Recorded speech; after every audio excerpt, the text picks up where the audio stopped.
مولا علی نے بتایا ہے، ہمیں گائیڈ کیا ہے کہ کس طریقے سے بچوں کو ریز کرنا چاہیے، آپ ذرا وہ شیئر کریں گے؟ ہاں جی، کہ ایک ایج تک ایک، اور وہ جو پورا ایک سیکوینس ہے۔ ایسا ہی ہے کہ امیر المومنین حضرت علی علیہ السلام نے فرمایا کہ پہلے 7 سال تک اپنے بچے کو سردار اور بادشاہ بنا کے رکھو،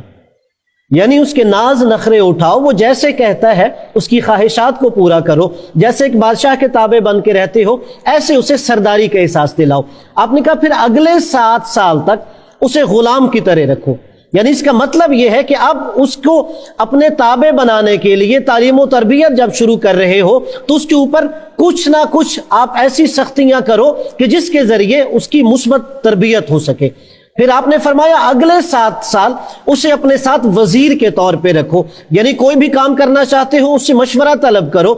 آپ کوئی بھی زندگی کے عملی قدم میں آگے بڑھنا چاہتے ہیں اپنے بچے سے اس کی رائے لو۔ جب یہ آپ کریں گے، اب دیکھیں 7 سال پھر 7 سال 14، یعنی 14 سے 21 سال یہ اہم ہے، یعنی جب آپ اس سے بار بار اس کی رائے پوچھیں گے تو اس کے اندر ایک کانفیڈنس آئے گا، خود اعتمادی پیدا ہوگی، فیصلہ کرنے کی قوت و صلاحیت آئے گی۔ اور آگے آپ نے فرمایا 21 سال تک جس کی تربیت نہ ہو سکے اب اسے اس کے حال پر چھوڑ دو کہ اب یہ اس قابل نہیں ہے کہ اس کی تربیت ہو سکے گی۔